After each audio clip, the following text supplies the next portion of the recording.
Hello, and welcome to this week's episode of A Mic on the Podium with me, Michael Seal. Today, I conduct a conversation with an Italian conductor who is equally at home on the concert stage as he is in the opera house. He has held title positions in Italy, France and Germany, and in July 2021, he started as the music director of the Lyric Opera in Chicago. It's a great pleasure to welcome Enrique Mazzola. Enrique, lovely to see you and to chat with you and to meet you. How are you? I'm fine. It's a very strange summer for me because it's actually an English summer and I'm not very used to these frozen temperatures of England during summer. But it's very beautiful. There are a lot of flowers. That I have to be very sincere. I love it. And you're in East Sussex, working at Glyndebourne at the moment, which is a lovely part of the world to be in. It's raining in Birmingham today. How is it there? Is it a nice morning? It's raining as well, quite cold. I mean, for summer time is quite cold, yes. Yeah, indeed. We will come back to Glyndebourne and opera and everything else to do with your career and conducting. I read that you were born in Spain, but actually call yourself an Italian conductor, and you studied at the Giuseppe Verdi Milan Conservatory. I have no idea what instrument you studied or whether you studied music at all, whether you can study just conducting. How did music first come into your life? Were you born into a musical family? That's correct. So both, let's say, my families, the Spanish one when I was born and the Italian one which raised me were both musicians' families. So in some way it was my destiny to be a musician, although I have a brother and a sister who are not musicians. So it's not that obvious that a musician family necessarily produces musicians. And but let's say that yes, for myself, the influence of my families was very strong, especially the Italian one, because my father was a coach and prompter at La Scala in Milano, and so I had the major singers in the world at home for non-formal dinners every week. Then when I was 7, I started singing in the children chorus of La Scala. So, I mean, La Scala was my life, my family, my home. Yeah, your second home. So singing came first. Instruments, did you gravitate towards a piano or something else? I would say that singing and violin came first. So my teacher was the principal viola of La Scala, Maestro Buratin. I never mention him, and I have a special pleasure to mention Maestro Buratin, who is not anymore with us now, but he was very patient, extremely patient with me, because I was not really a very good violinist. I wasn't. And that's why I immediately, in parallel, started piano studies in parallel with violin. Yes, and let's say when I was 13, this age in which teenagers want to do different things. They have big crises. Actually, I went through a big crisis. That is exactly what happened to my brother and to my sister. When they were 12, 13, they stopped piano, they stopped everything. So I was very near to do this when I had the possibility to enter in the class of composition in the Conservatorio Giuseppe Verdi of Milano. And this composition studies really saved me, because I enter with all my heart, my mind, my soul into a passion on writing double choruses, fugues, and contrapunct. Really, books and books and books and books of me writing this exercise. It was a sort of I say in operatic terms, a sort of redemption for me, because I never worked so hard the violin and the piano, so I felt myself always a little bit guilty. Okay, I never work enough. And then with the composition, I was really writing so much music, and I felt happy. I liked it. I liked this combination of rules and the magic aesthetic result of you can do through a series of very strict rules, which in some way marked my own style of conductor today. These are my basic rules when I conduct the bel canto, for example. Fascinating that composition took over. Did you, before you sort of left the violin playing world, did you play in orchestras or even as a singer? When was your first encounters with conductors, and did it at all at that stage enter into your head to conduct in the future? Well, actually, with my very first opera, when I entered in the children's chorus of La Scala, it's when everything happened. Right. So it was Wozzeck by Alban Berg. The conductor was Claudio Abbado. Wow. In the Giorgio Strehler staging. And I entered to sing in the children chorus. So what happens? The children chorus is in the end of Wozzeck. Ringel, ringel, Rosenkranz, ring. There is this children song. And there is the innocent son of Maria at the end singing hop, hop, hop, hop, hop. And there's a very... how can I say? It's a huge responsibility on this kid singing these last notes, which are quite difficult to take this interval at the end, because closes the opera, this solo. And I remember Maestro Abbado coming in our chorus rehearsal room and saying, okay, today we are going to select the solo for the finale, because it was not decided. So he started with one, another, no. Then he came in front of me, and I was new. This was my first day in Teatro La Scala, and I sang up, and say, I want you. So from day one, I became a soloist in the chorus. And then what happened? So I answered to the second part of your question, that artists, they have to arrive much before they sing in the opera. They cannot arrive in the theater 10 minutes before they part. So practically, I had to be all Wozzeck, all the opera there. And I was listening to this opera. And the most magical, please remember, it's a 7-year-old kid.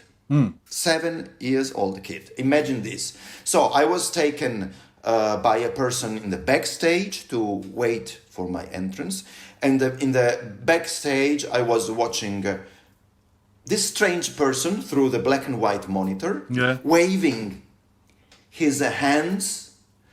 And I could hear live from the backstage the effect of this magic wave movement.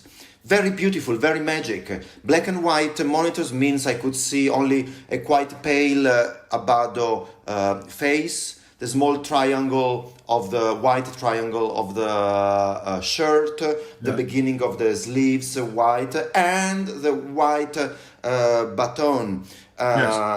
And all the rest was black. And there is this big interlude before the final with this huge crescendo. This music went really in my guts, this music. And performance after performance, one idea became clear in my mind. It was a child idea, but it was a very clear idea. I'm quite stubborn, you have to know. I said myself, I want to do in my life what this man is doing there. Yeah. Wonderful. Period. Wonderful. One man, Claudio Abbado, what a person to be inspired by.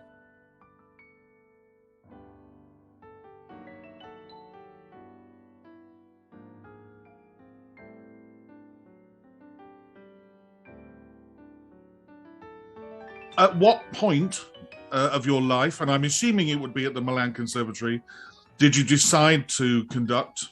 And were you taught by somebody at the Milan Conservatory? If so, who? How did conducting first really start to happen for you? So to have access to the class of conducting in the old rules of Giuseppe Verdi Conservatory in Milano, you needed to have completed the 7th year of composition. Wow! So the studies of composition in my times were very tough. 10 years. The course was 10 years. Wow! So and the big exams was 4th year, 7th year, and 10th year for the diploma. Yeah. So the last 3 years, 8th, 9th, and 10th, were in parallel with the 3 years of conducting. Yeah. But without the, let's say, mini diploma of the 7th year, I could not access to the class of conducting. That's why I also studied composition. So I had access in the class of Daniele Gatti, who was for a very brief time actually in the class, because he was so busy that there was always somebody else to teach. And actually I did my diploma not with Daniele, because he was not there, but with somebody else. Still, I was, let's say, officially in his conducting class. Yeah. And at the same time, in the Conservatorio of Milano, there was a special course of opera conducting by a very, very, very, very old Italian, extremely traditional and routine conductor, Umberto Cattini. But I would say that the two classes, Cattini and Gatti, were, how can I say, so different that every information for me was vital and useful. And of course, the first conducting was in Conservatorio. I remember we did a Suor Angelica in Conservatorio. We did E Paisiello, La Serva Padrona.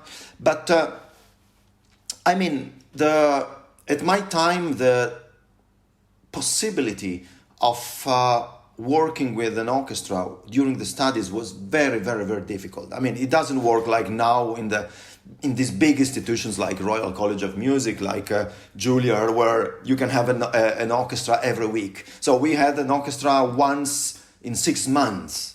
And an orchestra mixed of teachers and students, with sometimes 5 clarinets and no bassoon, and this kind of situation. So it was very difficult. So I cannot say that the Conservatorio really prepared conductors to be conductors. I mean, we did good studies, and I have to say that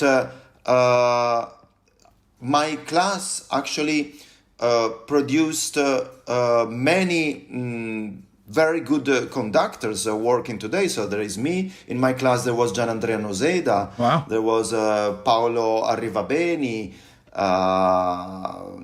There were Daniele Calligari. I mean, really many, and a little bit later after me, Bisanti, and I mean a lot of really conductors conducting today. So actually it was a very good class, I have to say. I mean, what's interesting about this is that often when I speak to conductors on the podcast, they will say that they had 2 teachers or 2 teachers at the same time, and they've always been very happy about this. And usually when I dig a little bit deeper, I find out that one of them was very much more into stick technique, and the other one was into the score study or the musical study of the scores. It was that how it sort of worked. I'm imagining that having seen Daniele Gatti teach and masterclasses with the Concertgebouw, that he's a bit of a mixture of both. But can you put your finger on, if I had to ask you where you think you got your stick technique from, would it be from Gatti or would it be from Umberto? So let's start with the bad information I can give you. Okay. So I think I was the worst student of Daniele Gatti. Okay. Really. He was so tough with me. Really. Yeah. Really so tough with me. We were in the class, we were discussing, formal structure and so, and then I remember sometimes I was saying, yes, but I think, shut up! And okay. I really felt that, I was not probably the best student in his class, but also there is I think a reason. In some way, I remember that in the class there was a sort of competition to see who could imitate Daniele better. Okay. Really, in the posture, in the arm, and actually, I was only interested on the informations he could give me, and I wanted to elaborate it in a very personal way. So my classmates saw in me a sort of how do you say in English, pecora nera, a black sheep. Yes, yeah. In the class, and so I was not very fortunate at the end. And you have to know, when I had the diploma the same year of composition and conducting, and composition I had almost the highest possible vote. Yes. So the maximum is 10. I don't remember. I had 9.8. Wow. So and when I asked why I could not receive a 10, and they answered me, well, this conservatorium is named by Giuseppe Verdi. I don't think you can have a 10. Yeah. But for conducting, I think I received a mere 8.25, something like this. So actually, the Conservatorio saw in me better a composer rather than a conductor. Yeah. Leaving there, what were your first steps into the conducting world as a freelancer? Were they more symphonic than opera, or more opera than symphonic? How did you first take your first steps into the profession?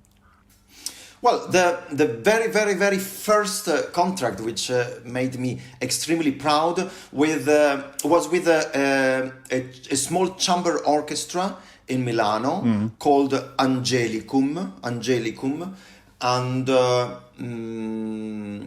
it was a concert with Handel music, dances from Alcina and something like this. And I remember that the concertmaster of this Angelicum was also the concertmaster of La Scala Theatre.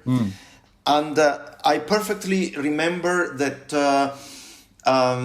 they asked me to conduct this concert, but I understood why they asked me to conduct this concert, because this concertmaster, he almost navigated and claimed the tempi for everything. So I had just to follow the concertmaster and get paid. Yeah. And which was a very good deal for me, because I could put my name for the first time into a small symphonic season, so that a little bit later I conducted another Milano chamber orchestra, which is still there, I Pomeriggi Musicali.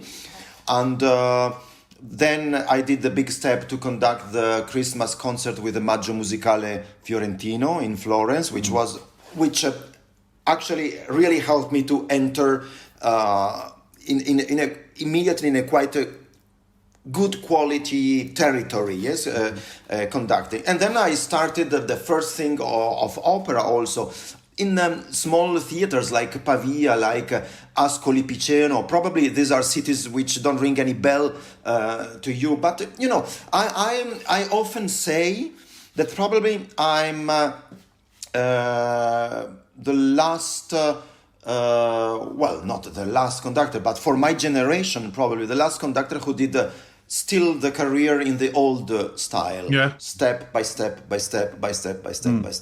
rather than jumping in immediately with big opera houses, which actually, I'm very proud about it because I feel extremely solid on what I do. So and nothing is by chance, nothing is crossing fingers. Of course, we are musicians, we cross fingers always, but you know what I mean, yes? Yeah, absolutely. Yeah.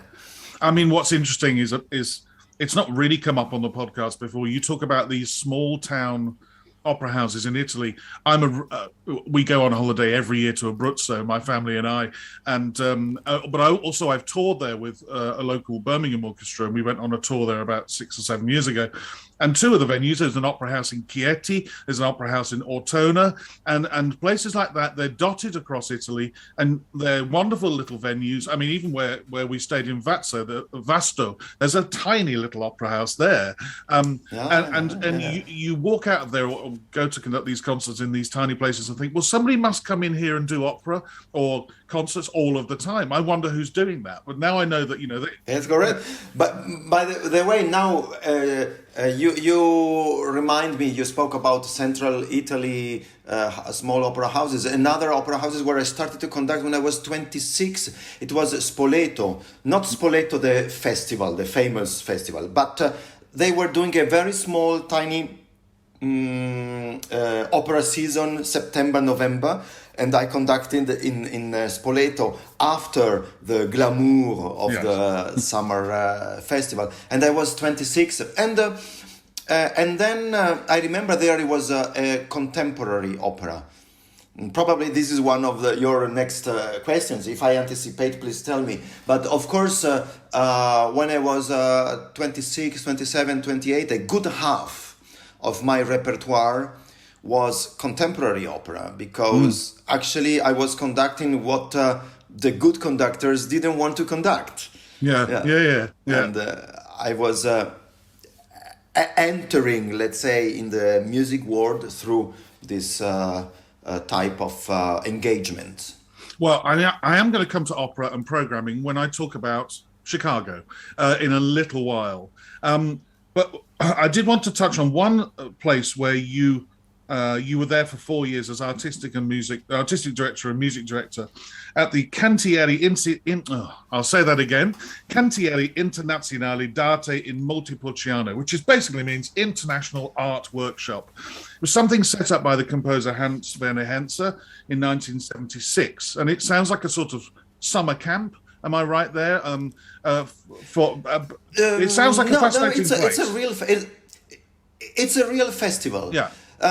You see, I just mentioned Spoleto. Yeah. Let's say that in some way Montepulciano was the anti-Spoleto. Spoleto was the place for the stars, for the glamour, for the fashion, this connection US, Italy, and so. And Montepulciano was the anti-Spoleto, very humble. The festival was created by the people of Montepulciano with artists who were not paid, but who participated to a sort of mass pedagogical action to the city, to the citizen, to the people of Montepulciano. You have to not forget that Hans Werner Henze, who literally gave me the direction of the festival. He was a person with very left-wing thoughts and concepts, yes? So, the music is for everybody has the right to be an artist on stage, that we professional artists, we have the moral obligation to pass our experience for free to everyone. And saying this, I told you which are the fundamentals of this Montepulciano festival. So it was the chorus was from an amateur chorus. The orchestra was a youth orchestra. By the way, the youth orchestra was the orchestra from the Royal Northern College of Music in Manchester, which I invited during 5 years, and we created a very strong link, Manchester Montepulciano. And I don't know, great artists like Alessandro Corbelli, like Luciana Serra, and Franca Valeri. They came to Montepulciano because they were friends. Of course, we were given them a very beautiful country house with a swimming pool and breakfast, lunch, dinner for free in the best Montepulciano restaurants. I mean, it was a sort of a paid holiday in exchange of being at the festival. So these were 5 unbelievable years for me, because in the office of the Montepulciano Festival, there were 2 people, me and my secretary. So, meaning that I had literally to do all the schedule planning, all the travels, all the invitation, everything. Yeah. And that's why I had to move actually from Milano to Montepulciano. And actually, that's why today, if I claim a residency in Italy, is still Montepulciano. If I go back to Italy sometimes, I go back to Montepulciano, is where I have my friends and my people, really. And actually, if today I'm a music director of a major opera house, I can say it's also because I have been the factotum of such a beautiful and interesting festival.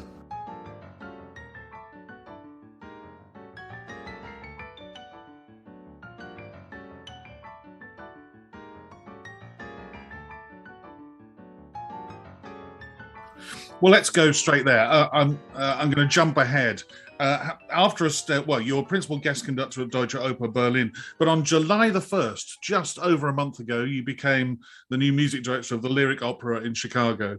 I'm going to ask you a big question here. First of all, let's look in the ideal world. You just talked about new music, new opera, contemporary opera. Programming in the future, are you looking to introduce quite a lot of contemporary opera to Chicago, or more than they've had before? But also, I'm sure, as we discussed before I pressed record, you've been on plenty of meetings with Chicago via Zoom about what's coming up. What's a post-COVID lyric opera looking like? I'm sure you're discussing this already, looking forward in the future. So what's post-COVID going to be like, and what sort of programming are you looking to do in Chicago? Well, first of all, the post-COVID reopening is a very special reopening, because Lyric Opera of Chicago is going to reopen after 16, I really didn't count, 16, 18 months of silence, of nothing. Of course, probably you all know that American opera houses are not government or state or city funded. Yes, so actually all opera houses in US have a very big deficits. Yes. And in some way, lyric opera next season is a little bit reduced, just to be sure that we can compensate in some way, but at the same time without losing a very strong personality. So I prepared this brochure, the new brochure for next season. We have a new Macbeth. We have the Elixir of Love. We have a Magic Flute in the Komische Oper Berikowski staging. Then we have Catan's Florencia en el Amazonas. Then we have Missy Mazzoli's Proving Up. Then we have a Tosca. Then we have Blanchard's Fire Shut Up in My Bones, which is a co-production with Metropolitan of New York. And then we have a symphonic concert with Sir Andrew Davies conducting Beethoven 9. Yeah. So you see, we have a big variety of things. And in some way there are, I would say, for my arrival, two strong, or I would say three, or almost four strong messages in this programmation. The first, we start with two Italian operas. There is nothing to do. There is a new Italian music director. Of course, after many years of having been called a bel canto specialist, it's very natural for me to run into Verdi repertoire in this moment. So the core of my repertoire in the next years will be Verdi and Verdi and Verdi. Second is that there are 3 contemporary operas, Florencia and the Amazonas, Proving Up, and Fire Shut Up in My Bones. Yeah. And this is really a very brave message, a message of modernity, a message of our desire to see and to invest in a new generation of composers. And this is a very important message. We spoke about contemporary opera, you know how important it is for me.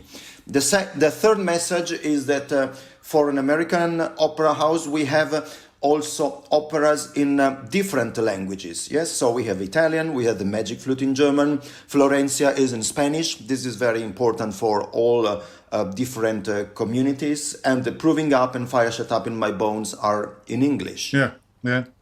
And the fourth message is the variety of repertoire. Yes, starting from, let's say, a classic period like the Magic Flute, we go to a contemporary opera like Missy Mazzoli's Proving Up.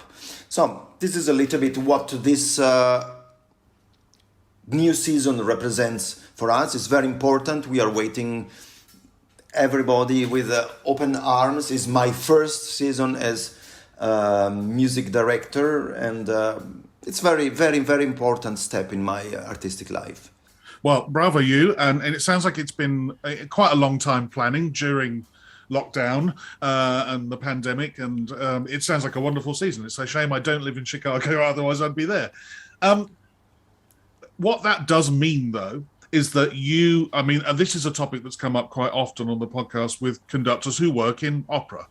I mean, you were, for 6 years, the artistic director and music director of the Orchestre Nationale d'Île-de-France. So you've worked in symphonic field, and I know you conduct symphonically. Because you're just starting in Chicago, there's obviously a lot of administration, bureaucracy, meetings, all of that. And then, of course, opera productions take 6, 8, 10 weeks to produce. How much symphonic work in the next season or going ahead do you think you might do? Will you stick with old friends, or will you be trying to meet new orchestras? How do you see the future, or at least the next couple of years, working symphonically for you? Well, Mike, you know that in our conductor life there are cycles, yes, in a way. So I have been 7 years the music director of Orchestre Nationale d'Île-de-France, and I had this immense privilege of having a residency in the Philharmonie of Paris, which is one of the most unbelievable halls in Europe today. The acoustic is perfect. And in some way, yes, it were 7 years in which actually I conducted more symphonic repertoire than opera.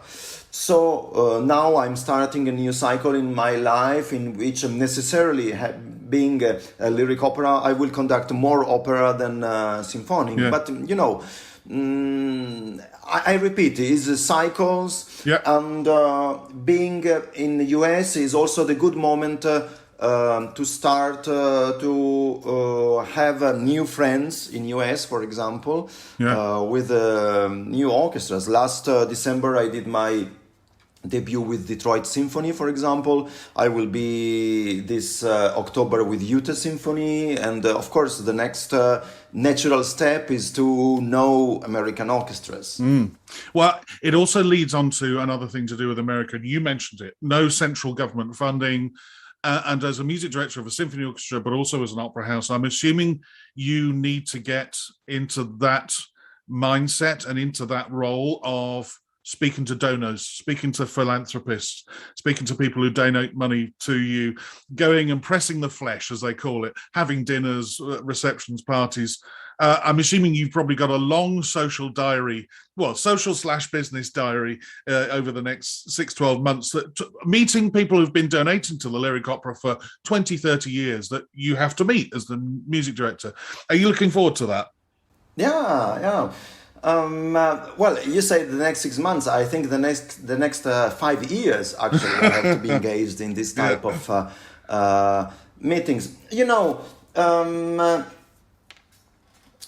I'm how can I say?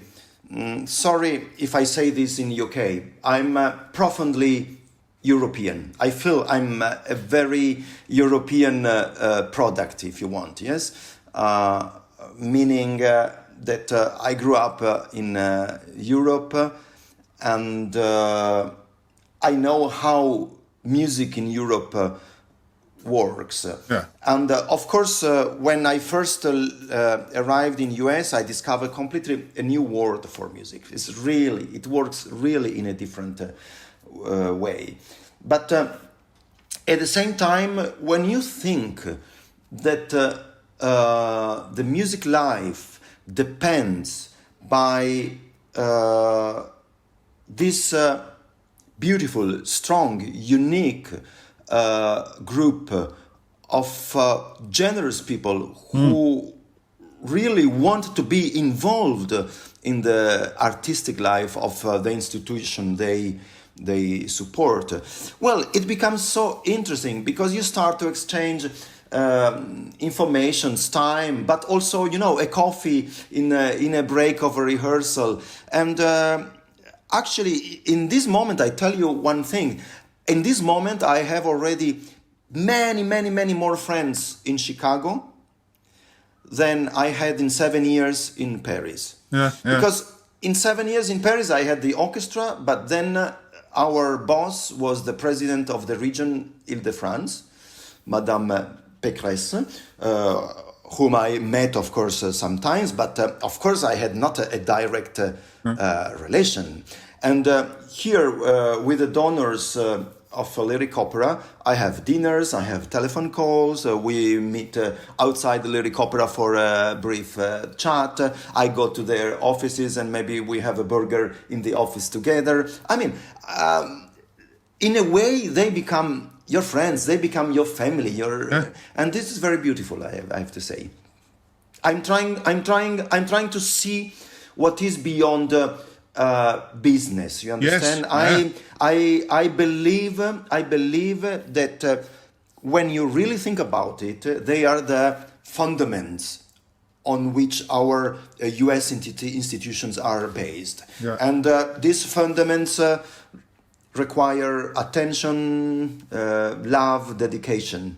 Yeah. Well, I mean, it's something I feel passionately about. I mean, it happens in the UK, but it's on a friendship basis, and there's no financial. I mean, they may pay to be in a certain circle of friends in an orchestra, say in Birmingham or in Manchester. But what it does is it means that you spread your tentacles spread through the city, and the orchestra or the opera house becomes part of the city. And the city are proud of it and want to be involved with it, and this symbiotic relationship, rather than being this place in the middle of the city that some people feel they can go to or not. It should be for everybody. And by having relationships as a music director with your funders, but also your supporters and your friends, and not just the odd handshake here and there, but really speaking to them, I think it helps really get the arts institutions set in the city and not feel that it's just for the elite. It's for everybody, and I think it's really important. I would embrace the chance to have that role with an orchestra in the US, where you go and speak to people and become part of the city and become friends with people quickly, and it's important.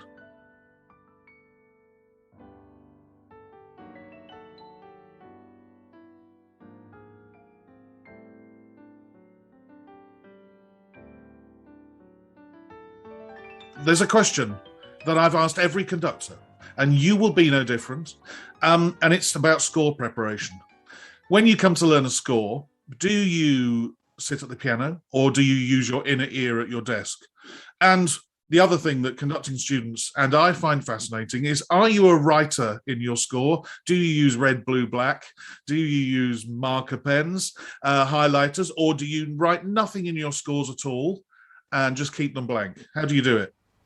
When I study and prepare my scores, Well, in general, I sit. Yes, I try to have a very open, wide table so that I can open. Usually, opera scores, especially the critical editions, are quite big scores. Yeah. And very often I need to run to the piano to check a note, to check an harmony, which is something absolutely necessary. But yes, in general, I tend to visualize the score in my mind, and I usually I use just a normal pencil, no colored pencil, and I in general keep my scores as blank as possible. Yeah. So I really try to minimize my intervention in the score, because I'm such a lover of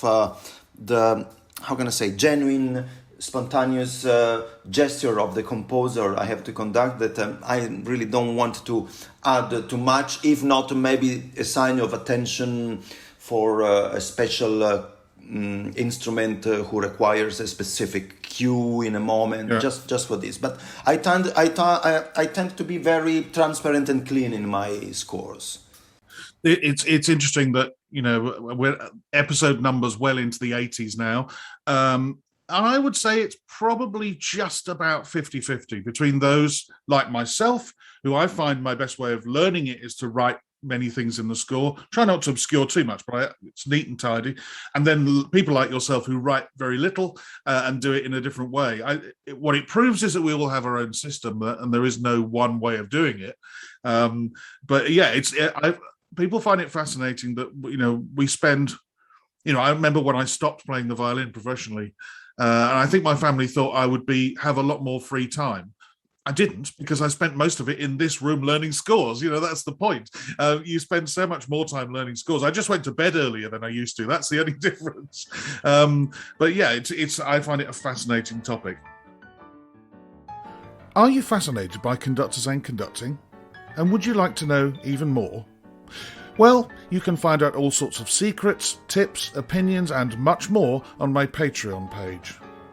You can hear interviews with musicians, composers, soloists, and managers, and hear their thoughts on conducting. You can read my diaries when I go on guest conducting trips, such as this week when I've been conducting in Germany. You can take part in group meetings with other like-minded conducting fans. You can read articles on conducting and conductors, and you can even have conducting lessons from myself. All of this is available at patreon.com/a mic on the podium, and from just £5 a month, which is less than a pint of beer in most cities, you can gain access to this ever-growing resource on conductors and conducting. Details and links to the page are in the show notes attached to this episode. Now, the all-important 10 questions with my guest, Enrique Mazzola. Enrique, it's come to that time of the interview where I ask the all-important 10 questions that everybody's probably been waiting for. And I start, the first two come as one.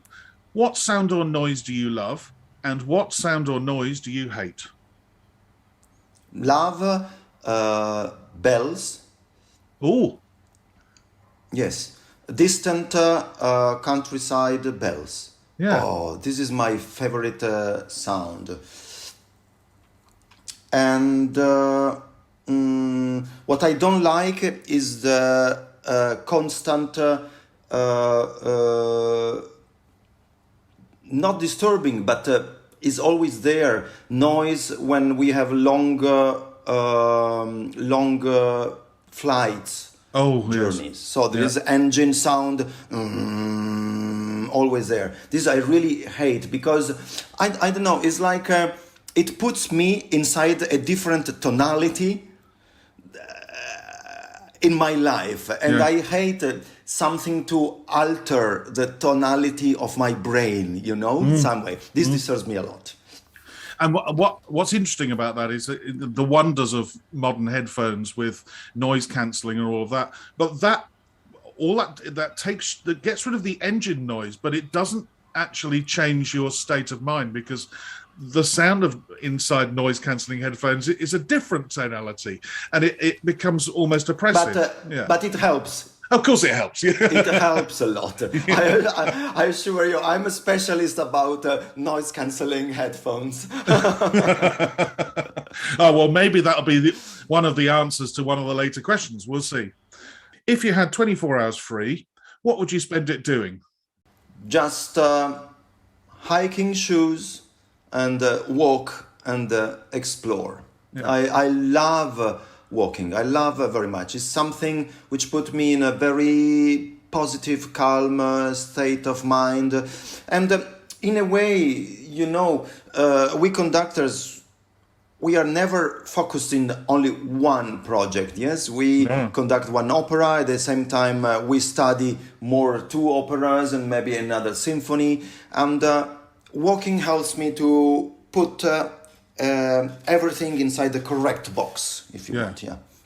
And what I find interesting, and maybe you're different, when I'm away, I mean, what's just jumped into my brain is often when I'm in a city like Buenos Aires, a place I've been to maybe once every 18 months for the last 10 years, there's a walk I love to do in Buenos Aires, and it's a big city. It's a modern, noisy city.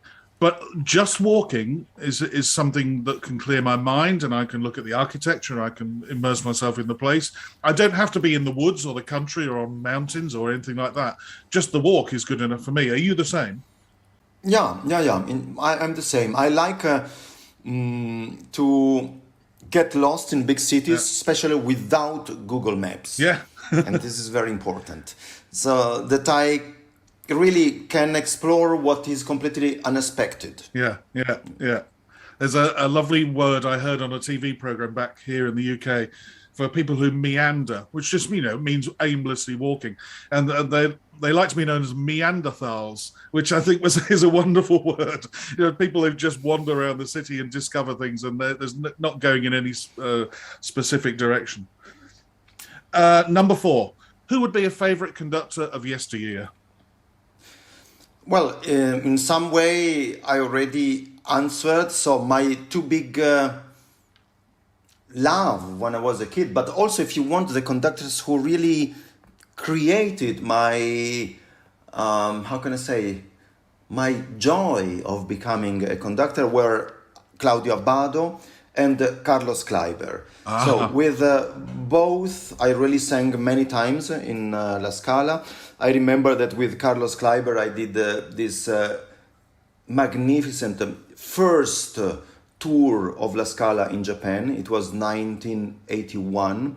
I was doing Otello and Bohème with Carlos Kleiber. So really a special love, but also when you listen to the Brahms 4 of Kleiber, the famous Deutsche Grammophon recording. I mean, it's really unique. And in general, for all the rest of the repertoire, I listen to the Abbado versions for all the Verdi repertoire, but also for a lot of Mahler and Tchaikovsky and Brahms. Yes. Maybe you can tell me, maybe you don't know, but it's often said about Kleiber. By the way, Kleiber is the most regular answer to that question from all of the conductors, as you can well imagine. He is most people's favorite of yesteryear. But it's often said that when he went to Japan, he was at his happiest because it was a place where he felt he could make music to people who really appreciated him. Did you notice his attitude when you were there touring in Japan was different? But did he seem a happier person? What can you say? I really cannot say, because, I mean, I was not spending my time with Carlos Kleiber. I mean, I was watching Maestro Kleiber only when I was singing the second act of Bohème. And, for the kids, second act means open eyes, be careful, be in tempo. It's a difficult moment for the children chorus. So actually, I was thinking sincerely everything but anything about the state of mind of Maestro Kleiber. Yeah. Nevertheless, I can say that also he became one of my favorites, because I remember him always with this sort of I use the Italian word, the leggerezza in the conducting, and with this half smile in the face, which made all things from complicated to easy, actually. Yes. Yeah. Well, fascinating. I find anybody who worked with him, well, basically, I think you're very lucky. There are 2 or 3 conductors I wished I'd seen live conduct or worked for or played for, and he obviously is going to be one of those. Now, question number 5. Some conductors find this very difficult. Daniel Harding said that he thinks this question is cruel, and at least one conductor has refused to answer this question. And this question is, who would be a favorite current conductor? Well, there is no reason to not answer this question.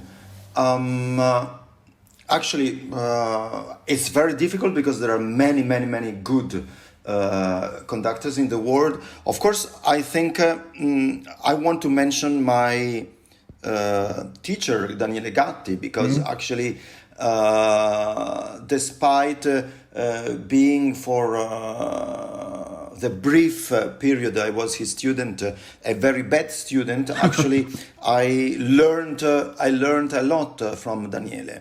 And Daniele is really a perfectionist.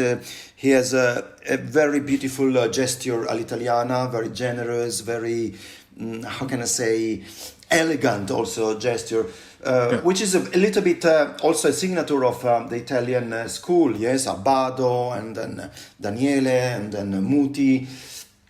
And I like very much the work Yannick Nézet-Séguin has done with Philadelphia and with the Metropolitan Opera.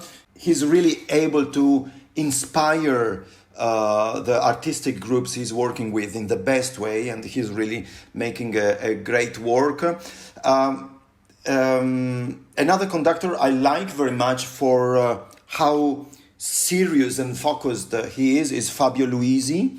And I met Fabio in Zurich, and I like very much this connection between a very big discipline of work and at the same time this beautiful Italianità that he expresses when he conducts.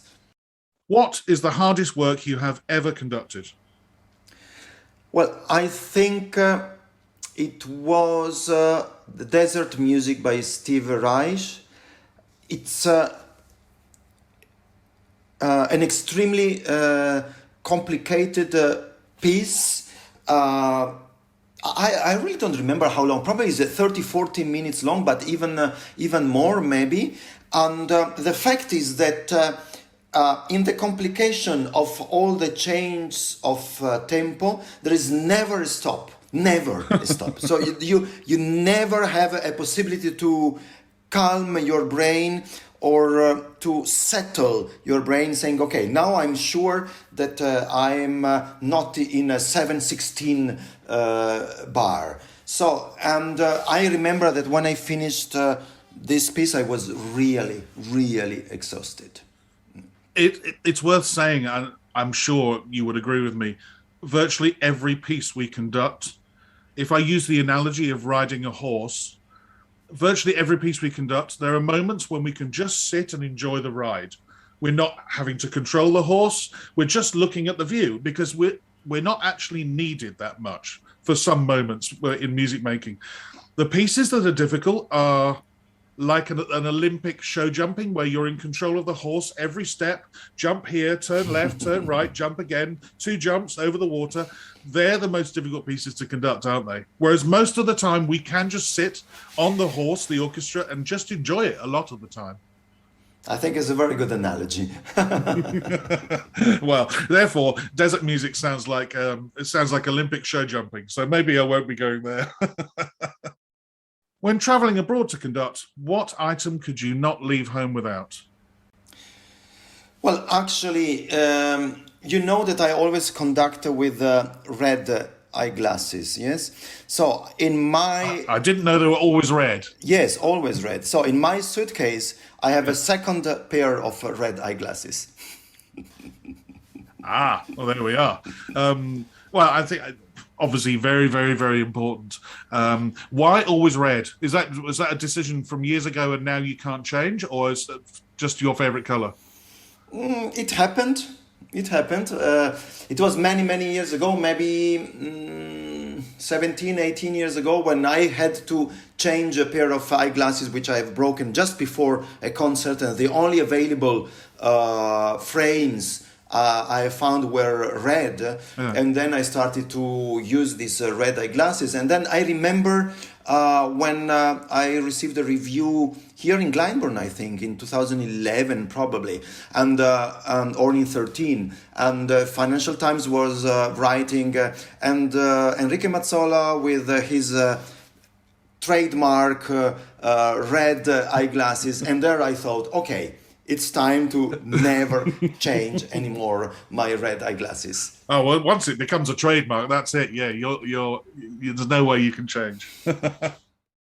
What is the one thing you would change about being a conductor? Well, sometimes I think that the rituals of the concert and opera, of course, performances are a little bit too old-fashioned. So I personally don't see anything wrong in conducting a concert in jeans and sneakers. Yeah. Of course, there is a strong opposition because a lot of people say, okay, but I pay a ticket and I would like to see a ritual in some way.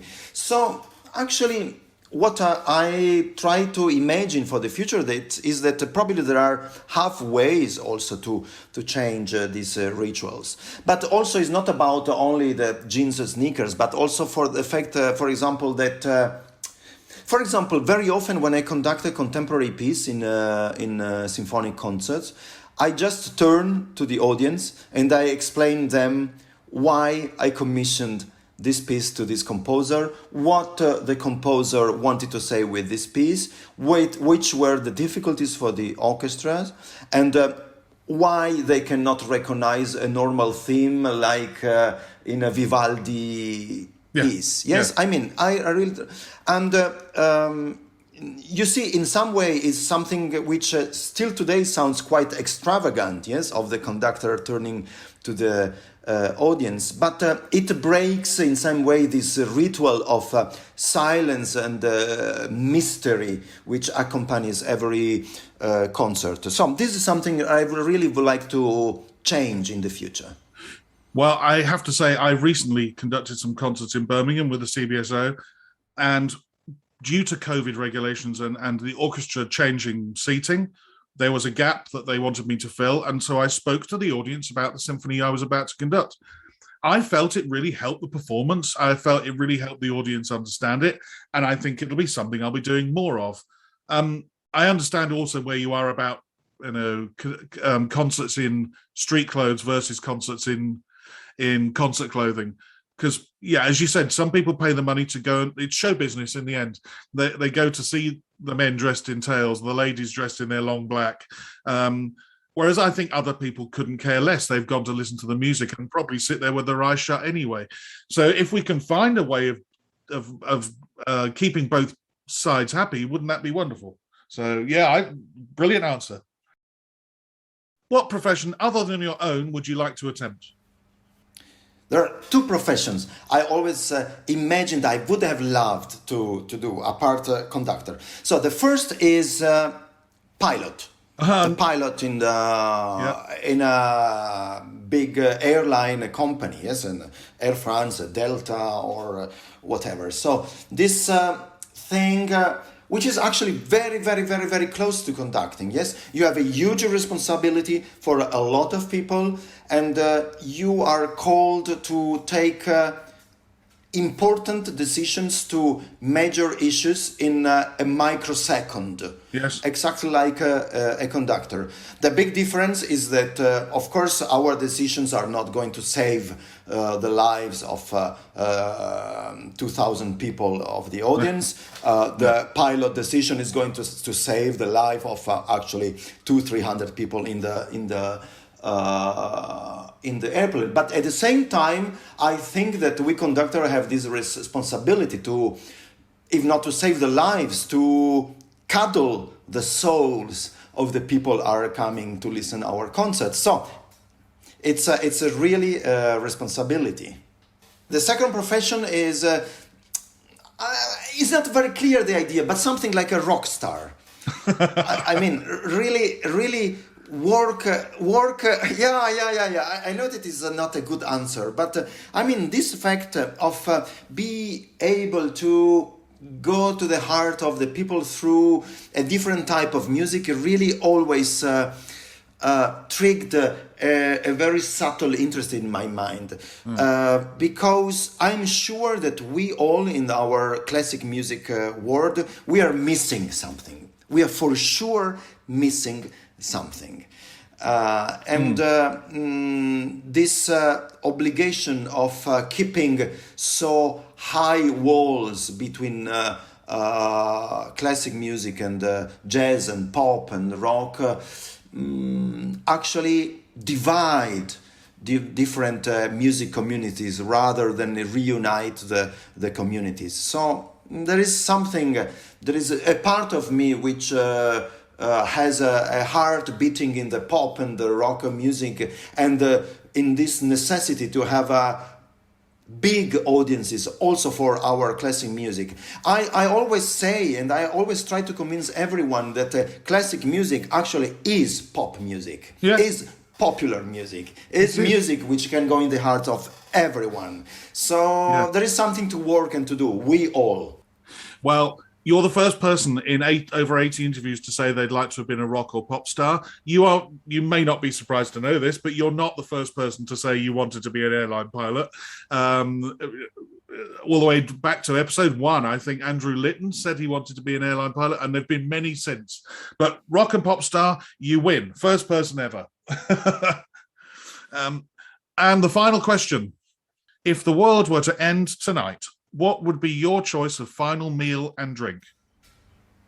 Well, for me, it's very easy. I'm so connected and in love with my people in Montepulciano, Tuscany, that probably would be a very beautiful Fiorentina. If you don't know what is a Fiorentina, it's like a very thick steak, which is quite big. I mean, usually 2-3 people can eat it, and with a fantastic glass of Vino Nobile di Montepulciano, which is our wine in the city of Montepulciano. Wonderful choice. I do know exactly what a Fiorentina steak is, and I love Italian red wine. Enrique, I've loved the last hour. It's been wonderful. Really enjoyed chatting to you. And I hope at some point in the future, if only over a glass of Montepulciano red wine, we meet and have another chat. With pleasure. You know that I mentioned this because I am the ambassador of Vino Nobile di Montepulciano. Well, there we must have a glass of that then. For sure. A Mic on the Podium was devised and produced by Michael Seal, with music by Ben Dawson. Next time, I chat with a conductor who is a double competition winner. He won the Donatella Flick competition in 2008 and the Nestlé and Salzburg Festival Young Conductors Award in 2010. Since 2014, he's held a position with the Orchestra y Coro Nacional de España, becoming chief conductor and artistic advisor there in 2019. But until then, bye-bye.